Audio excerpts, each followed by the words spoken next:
مساء الخير على حضراتكم مشاهدي متابعي قناه كوره بالسريع في كل مكان. اهلا بيكم في فيديو جديد.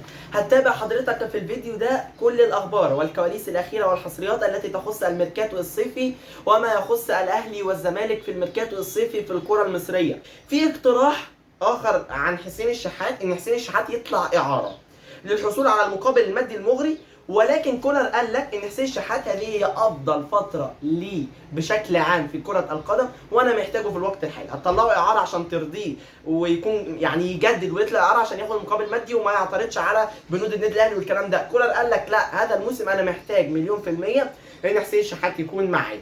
وليد الكارتي بقى، محمد حمدي والكلام ده كله. باشا بيراميدز بيشارك في دوري ابطال افريقيا على الموسم المقبل. صعب جدا تفريط محمد حمدي الباك الشمال الاساسي حاليا للمنتخب المصري، وصعب جدا جدا جدا التفريط في وليد الكارتي من افضل لاعبي الوسط في الكره المصريه في الاجانب، يعني من افضل اللعيبه المحترفين في الكره المصريه صراحه يعني. والاهلي ما اتكلمش معاهم اصلا ومفيش نيه ولا في حتى جس نبض زي عمر كمال وامام عاشور زي ما انا لسه قايل. الباك الشمال قلنا خلاص هيبقى شكري باذن الله. في اهتمام بمحمد حمدي لاعب نادي انبي بقى، مش بتاع بيراميدز دلوقتي. محمد حمدي ده مواليد 2001، لعيب كويس جدا في وسط الملعب، لكن الاستفاده منه مش هتبقى دلوقتي. الاهلي ممكن يتعاقد معاه ويطلعه اعاره يعني، والاستفاده منه تبقى مستقبلا. لعيب شاب واكيد هتبقى صفقه مميزه للنادي الاهلي، وهو شكله مبشر بشكل كبير. ففي ايضا تفاوض مع نادي انبي بشان اللاعب محمد حمدي. نادي الزمالك بقى شويه، احمد عادل ميسي عاجب اوسوريو، ونادي الزمالك دخل بالفعل في هذه الصفقه مع نادي الاتحاد السكندري. وفي برضه في حسابات نادي الزمالك محمود حماده، برضه نادي الزمالك مهتم جدا جدا بهذه الصفقه. احمد عادل ميسي الجناح، ومحمود حماده لاعب وسط. نادي الزمالك محتاج لعيبه في وسط الملعب بشكل كبير، وتحديدا من شمال افريقيا. نادي الزمالك شغال كويس جدا في الصفقات، وتحديدا الاجنبيه، وتحديدا من شمال افريقيا. لكن مش هعلن عن اسماء بشكل كبير دلوقتي لان برضو الامور ما بانتش قوي، بس المعلومات اللي وصلت لنا ان نادي الزمالك بشكل كبير مهتم بالصفقات الاجنبيه، وتحديدا من شمال افريقيا اللعيبه التوانسه والجزائريين وهكذا.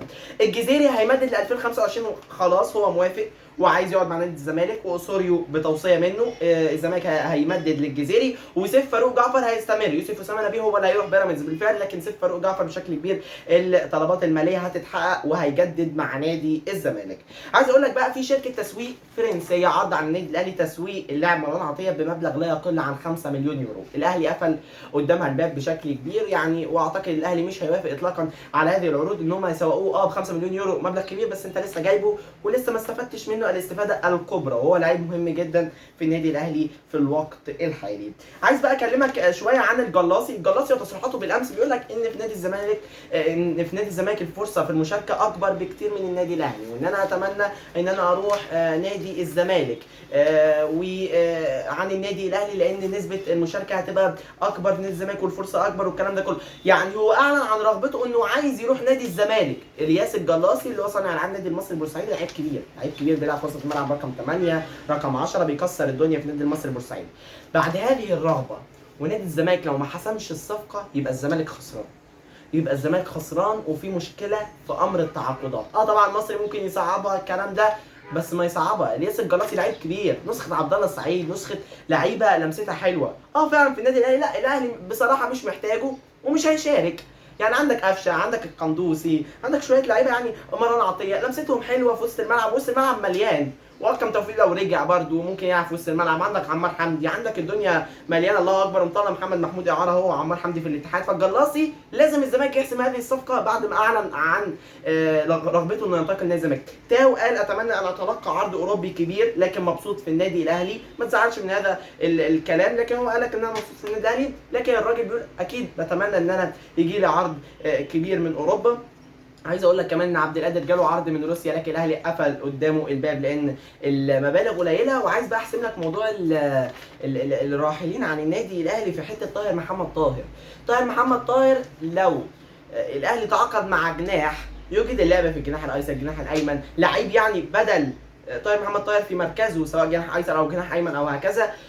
محمد طاهر هيكون اول الراحلين من اجنحه النادي الاهلي. ده طبعا بعد برونو سافيو، ونشوف بقى مين المهاجم الاجنبي اللي ممكن الاهلي يجيبه، او مين اللاعب الاجنبي اللي ممكن الاهلي يستفاد منه الفتره القادمه.